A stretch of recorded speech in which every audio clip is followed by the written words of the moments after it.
கொங்குநாடு மக்கள் தேசிய கட்சியின் சார்பாக இன்று சமர்ப்பிக்கப்பட்ட நிதிநிலை அறிக்கையை வரவேற்கின்றேன். மொத்தமாக அந்த நிதிநிலை அறிக்கையை பற்றி சொல்ல வேண்டுமென்றால், அனைத்து மக்களையும் உள்ளடக்கிய ஒரு நிதிநிலை அறிக்கை. அனைத்து மக்களுக்கும் வளர்ச்சி வேண்டும் என்ற எண்ணத்தோடு இந்த நிதிநிலை அறிக்கை சமர்ப்பிக்கப்பட்டிருக்கிறது. தமிழகத்தினுடைய அனைத்து மாவட்டங்களும் வளர்கின்ற வகையிலே அனைவரையும் உள்ளடக்கி இந்த வளர்ச்சி முயற்சி எடுக்கப்பட்டிருக்கிறது.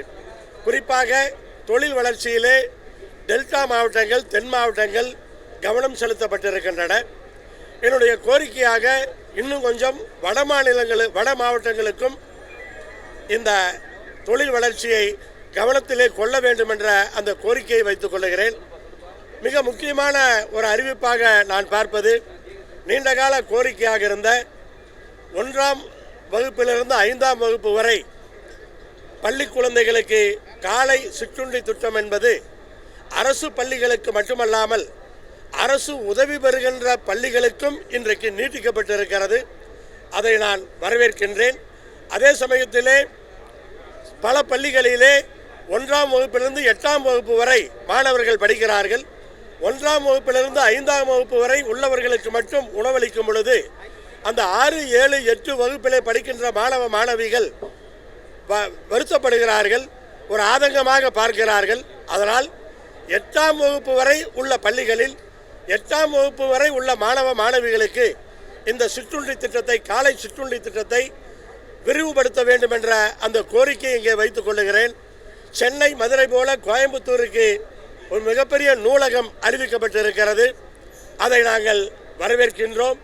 அதே சமயத்தில் ஈரோட்டிலே தந்தை பெரியார் பெயரிலே ஒரு பெரிய நூலகம் வேண்டும் என்ற அந்த கோரிக்கை வைத்திருக்கிறோம். அதையும் அரசு பரிசீலிக்க வேண்டும் என்று இந்த நேரத்திலே கேட்டுக்கொள்கிறோம். தமிழ்நாடு முழுவதும் பாலிடெக்னிக் ஆரம்பிப்பதற்கான நிதி ஒதுக்கப்பட்டிருக்கிறது. அதுதான் இன்றைய தேவையாக இருக்கிறது. அதற்கு அரசுக்கு இந்த நேரத்திலே நன்றி தெரிவித்துக் கொள்கிறோம். அதேபோல தொழிற்பயிற்சி மையங்கள் பல இடங்களிலே புதிதாக கோடிக்கணக்கிலே செலவு செய்து அமைக்கப்படும் என்று அறிவிக்கப்பட்டிருக்கிறது. அதையும் நான் இந்த நேரத்திலே வரவேற்கின்றேன். அதேபோல அரசு பள்ளிகளிலே படிக்கின்ற ஆண் பிள்ளைகளுக்கு, பெண் பிள்ளைகள் போல ஆண் பிள்ளைகளுக்கும் உயர்கல்விக்கு சென்றால் 1000 ரூபாய் வழங்கப்படும் என்ற அறிவிப்பு ஒரு மிகப்பெரிய அறிவிப்பாக நான் இந்த நேரத்திலே பார்க்கின்றேன். அதேபோல சுற்றுலாவை மேம்படுத்துவதற்காக பல்வேறு விஷயங்கள் அறிவிக்கப்பட்டிருக்கிறது. அதை வரவேற்கின்றோம். ஆனால் இன்னும் கடலோர சுற்றுலா மையங்கள் இன்னும் அதிகப்படுத்தப்பட வேண்டும். தாய்லாந்து போல, மற்ற நாடுகளைப் போல இது இங்கே சாத்தியம். அதனால் தமிழ்நாட்டினுடைய கடலோர பகுதிகள், சென்னையிலிருந்து பாண்டிச்சேரி வரை உள்ள கடலோர பகுதியை சுற்றுலா மையமாக அறிவித்து அதற்கான திட்டங்கள் தீட்டப்பட்டு மேம்படுத்தப்பட்டால் இன்னும் நமக்கான வருமானம் அதிகமாகும் என்று இந்த நேரத்தில் நினைக்கின்றோம். அதேபோல நூல் மில்கள், நூற்பாலைகள் இன்றைக்கு மிகப்பெரிய பிரச்சனையை சந்தித்துக் கொண்டிருக்கின்றன. அதற்காக இன்றைக்கு 6% வட்டி குறைப்பு, அந்த சப்சிடி கொடுக்கப்படும் என்று அறிவிக்கப்பட்டிருக்கிறது. அதை நான் வரவேற்கின்றேன்.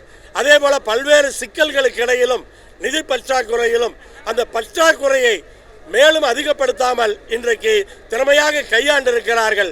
அதற்கு நிதியமைச்சரையும் தமிழக அரசையும் முதலமைச்சரையும் நான் பாராட்டுகின்றேன். நன்றி, வணக்கம். பாதகம் செய்பவரை கண்டால் நாம் பயங்கொள்ளலாகாது பாப்பா, மோதி மிதித்து விடு பாப்பா, அவர் முகத்தில் உமிழ்ந்து விடு பாப்பா. அண்மை செய்திகளை உடனுக்குடன் தெரிந்து கொள்ள இணைந்திருங்கள் இயம்நாடு தொலைக்காட்சியுடன்.